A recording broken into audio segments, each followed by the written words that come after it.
haven't done a video in a couple of weeks now because it's just been one of those things. Time has flown by, life has been busy, I guess. So went for a really nice drive down south. So it's the first time we've driven further south than Geeveston. So we went down past Dover, and yeah, it was really cool. It's pouring rain. It's like a sheet that's just covering everything, and some of the mountains we can't even see outside. Got home, went outside, picked some berries. Been trying to figure out what sort of video to do, I guess. I was gonna do a video of what's happening on the farm because we've got quite a bit of food growing now. We've got seedlings that are coming up through the ground, and our garden is starting to develop a little bit, which is really cool. We're also pulling some things out. We're changing like a few of the structural kind of garden beds, and I just thought I might do one of my raw and open video. I guess just to sum up, if you haven't really watched any other videos, Grant and I have recently moved to Tassie with our 2 young boys, and we've moved from a fairly small block in Melbourne to 3 acres in Tassie. We're starting to build our life of self-sufficiency. We're living off the land. I mean, we're really learning, like totally learning as we go. I think it's like most things in life, it's nothing like what we thought it would be when you have this beautiful, pretty idealistic kind of image of what these words are going to actually represent in real life. So things like self-sufficiency, living off the land. It's been massive, like huge life change. This may possibly be the biggest thing that's happened to me since Grant had his accident, I guess. I mean, that's the kind of thing, obviously he had the accident, but it changes you as a couple forever. That reshapes you, it redefines you, and it also opens some really beautiful pathways to new growth and development, and there's also obviously challenges that come from that as well. And this has been one of the biggest things that I've gone through in my life. Everything is different, and it's hard.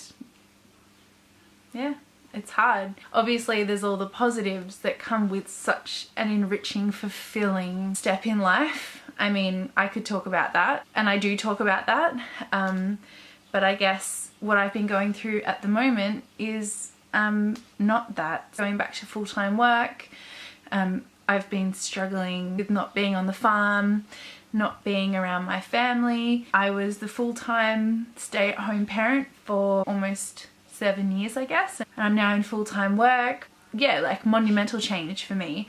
I'm gone for most of the day, leave pretty early in the morning, get home late at night, and I guess that's what is normal. And I do this because I just don't, yeah, I think a lot of what I'm going through is kind of trying to come to terms with and come to peace with and come to understanding that this is a real conscious choice that I have made. I love the work that I'm being involved with at the moment. It's just really hard being away from family. But I guess this is one of the biggest stepping stones that we're kind of on at the moment, moving towards our life of self-sufficiency and not being as tied to, I guess, economical and mainstream bounds, I guess. And this is all a step towards disconnecting a little bit more from that mainstream society and the things in life that keep us away from family. I've just been going through lots of different emotions, working through it all, but it has been a struggle. And I guess the reason I'm doing this video is because I want to share my journey with whoever's on the other side of this camera. At the moment, this is a big part of my journey. It's taken me weeks, probably months, to actually get to this point of speaking to Grant and Laura and my mum and dad. I am going through a bit of depression, so I guess the reason I want to do this video is for 2 reasons. One, it's, you know, because I really want to rawly and openly share my journey, and 2, obviously working in social work, I really took a great interest in mental health at uni. That was one of the areas that I was most passionate about and interested in. I feel like I've been a bit of an advocate for mental health awareness, and I really try to be with people on that journey of talking about their experience and sort of being beside them through that lived experience, and trying to be an active participant in breaking down those barriers and negative stigmas in society. I guess a lot of my internal process through all of this as well has been a little bit of embarrassment, because that is a big part of who I feel I am and I have been over the years, and yet I still was going through some mental health struggles and not acknowledging it. I was trying to put it to the side, I was trying to just get through it. It's just not like that. Sometimes one of the biggest steps is actually just getting over that initial verbalization of I'm not okay, and that is actually okay, which is funny because I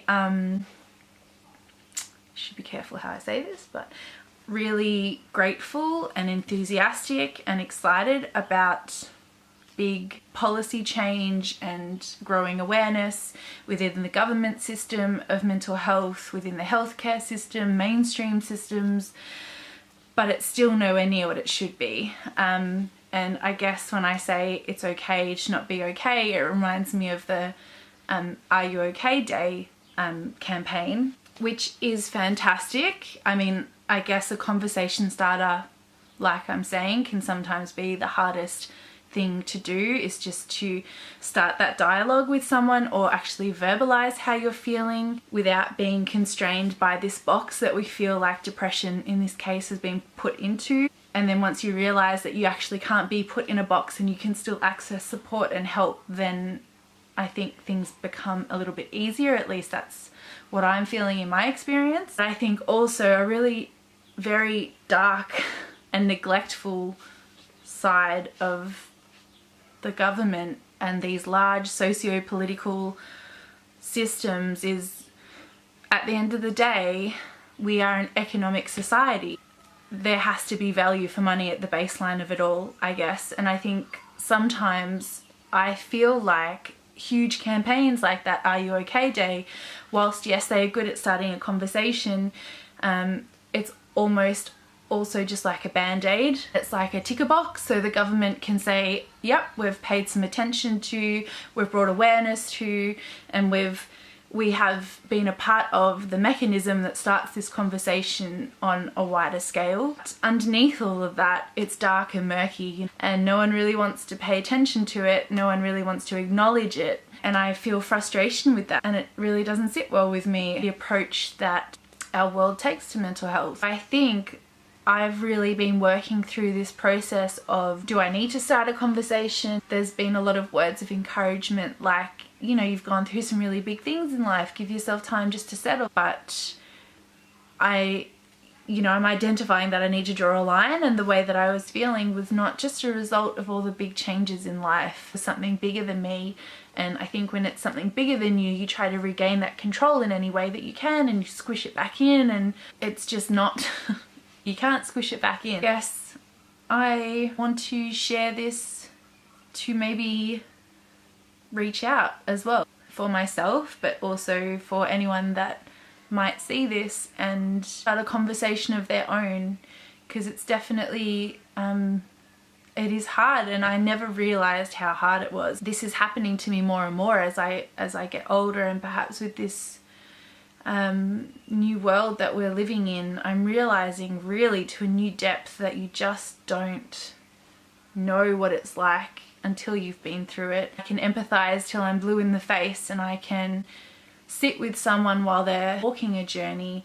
I can listen to their lived experience, and that holds great value in the world. I'm not saying it doesn't. I think, you know, I really hold deep value in being with someone and sitting with them in a space and allowing that room for whatever it is that they're going through. But also I feel a little bit ashamed of how at times I've approached advocacy and awareness when it comes to mental health, because you can't push someone down that path. You have to walk beside. And I've never felt like I've pushed someone down a path. I've always been beside them, but I guess there has been an underlying assumption of an ease of a conversation or an ease of acknowledgement and recognition. I feel like now I've started to branch out a little bit. I've spoken to the people that are most dear to me and fill my heart just to the brink of popping. I know when I'm not being honest with them, I'm not being honest with myself.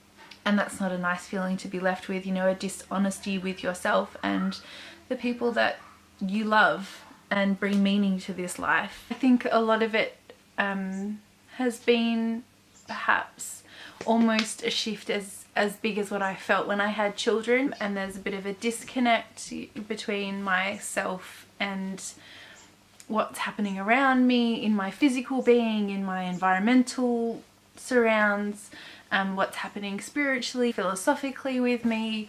And I think when I get to a real point of struggle is when all of those different parts of myself and all those different levels of awareness and different levels of connectedness aren't meeting and flowing together. It gets pretty dark for me, to be honest with you. When I say dark, I just mean that I don't feel myself, and I feel removed from myself, and it would be what I would call an unhealthy removal from myself, because often I try to explore different realms of my mind, different journeys of thought, different paths of realization and awareness, and really either try to be in myself, focusing inwardly on what's, you know, in this body, in this vessel, what's happening in the present. But then I do detach, I guess, as well, and try to think more kind of universally and take myself to another place of thought and connectedness. I really notice emotionally when I'm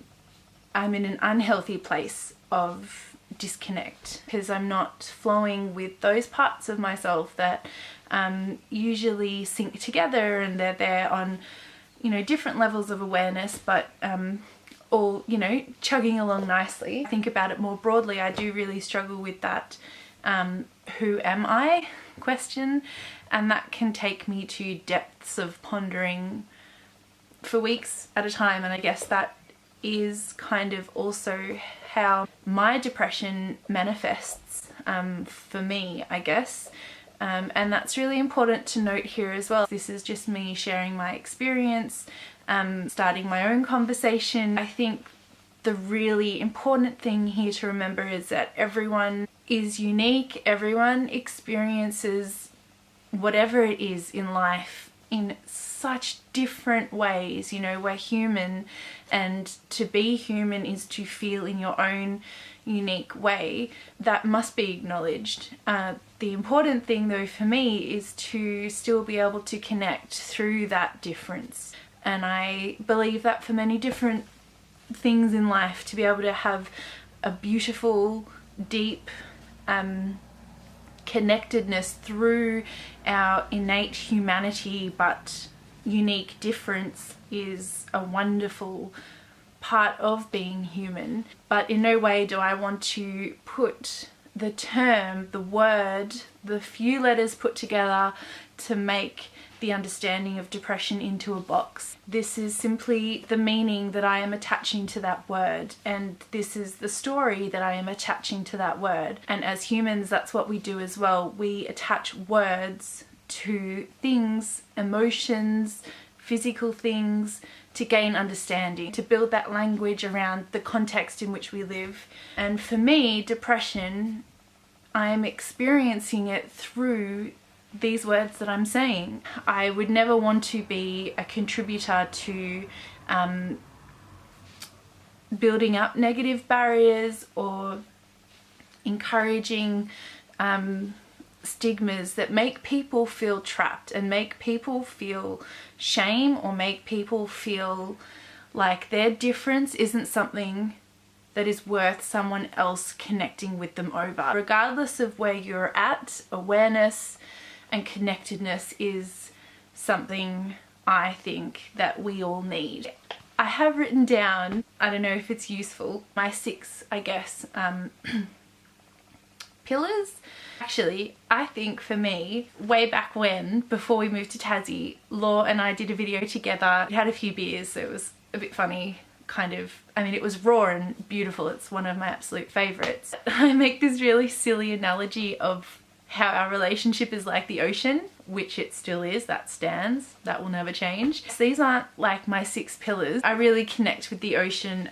That's where I find my peace and my chaos, where I find my beauty, and it's where I also often have realizations of anguish or sadness, and it's where a lot of emotions come to the surface. So this would be like my 6 waves in a set.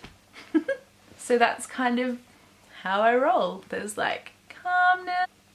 Every day I'm trying to bring a level of awareness to my being. I've become aware that if I wake up in a certain state, I will stay in that state. I am stubborn. It's honestly sometimes such a battle between different parts of my brain, because I try so hard to get myself out of this state so I can move forward in the day. And I'm really trying to change my mindset. I'm really trying to challenge in a positive way my subconscious. So if I wake up in a certain mood or feeling a certain way, I question why am I feeling this way? What's going on for me right now that is bringing up this emotion and bringing this energy to my life in the now. I've kind of got 6 things that I try to do every single day at the moment. Been doing this for about 6 weeks now, and it's hard. Every single day is hard, because when you're bringing a level of awareness to your life, aware of things that sometimes, for me, depression has been a mask, something that I can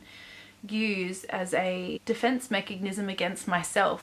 My first one is not drinking as much alcohol. So I don't drink a lot anyway, really. I drink a minimal amount, but when I do drink, it really affects me. It makes me feel quite foggy. It makes me feel tired. I don't really ever get like when I was in my 20s, you know, you have a few drinks and you get that happy kind of bubbly, like cruising along through life thing going on. I don't really get that anymore at all. The second one is pre-making my meals for work. So this has been super fundamental to everything. I am an emotional eater. I am a sugar addict. I am probably an emotional eating addict. Ooh, day some big words. Hey, it's rawness, right? This is me. Feed my body the right food is so important when I am feeling this way. I definitely notice a difference anyway when I'm not eating right. I just feel like shit. That's in life in general, so it's kind of like elevated when I'm going through periods of depression. On the harder days, I definitely feel that my body is not thanking me, is not loving me. So I am really trying to bring a deeper connection to my body as well, and awareness and respecting it, you know, feeding it properly, and that really helps my emotional and physical balance kind of stay in a really lovely kind of fluidity. Work has been a shock to my system. It has removed me from me in a way. Work is amazing. So I feel like through work I'm really manifesting quite a strong alter persona in a way. It's not about self-expression, it's not about connectedness on those more human personal levels, it's about professional connectedness. The employment ecosystem, it's a world within its own. It is what it is. All I'm saying is that I have struggled with that disconnect from myself since kind of going into work. So making sure that I prepare some overnight oats with fruit and seeds and nuts and all that stuff in there as well is really important. Or if I'm making myself a big dinner the night before, sometimes Grant and I just have nights where we're like, let's just do our own thing and cook whatever. I'll cook a really big serving, so I'll have half left over for lunch the next day. So super duper important, because it's not only feeding my body the really wonderful foods and nutrients and everything that it needs, especially in times and days that are harder. It also really helps me keep strength after a long day at work, pretty emotionally heavy, stressful in terms of pressure, it helps me not just pull in and get those new vegan burgers from Hungry Jack. Just keeps me on track. Making sure that I'm journaling is really important. Sometimes it's really hard to connect, and this is what I have really struggled with. Not having Law to just go around to and just sit on the couch and have a cup of tea and just sometimes even just sit in silence. We still talk every day on the phone, but you know, it is busy and it's hard when you've got kids, you've got partners. It's not any less. I mean, we've always spoken every day on the phone. It's just different being able to have like one of her bigger than life's cuddle, just, you know, sit and let the conversation flow. It's a different dynamic over the phone because you're doing breakfast, you're getting ready, you're getting kids ready, they're like pushing each other out a window, so you're like, don't do that, you know, bones could be broken. Yeah, journaling is really super duper important, bringing me back to my center and also getting the thoughts that are floating around in my head out onto paper. That physical action of being able to just let the words flow from my mind down my arms into the pen and onto the paper.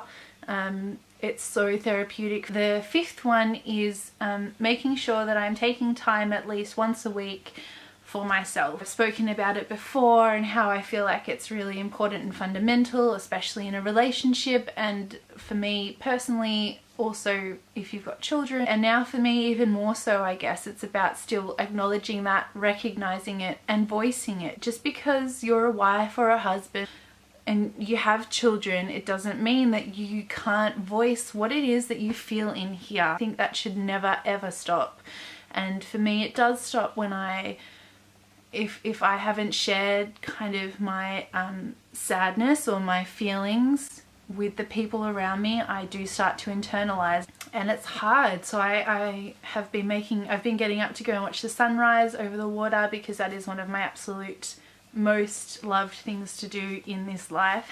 That's mainly what I do, really. I don't really do much else.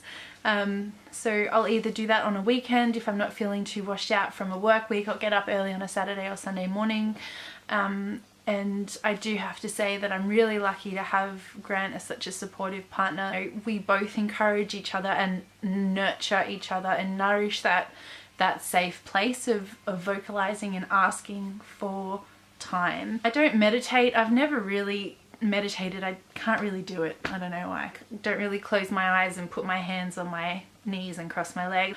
I have to kind of flow with how my body feels and my mind feels, but I do just try to sit, listen to the waves, the birds, whatever it is that's around me. I just really try to bring myself to a level of awareness and appreciation and gratitude.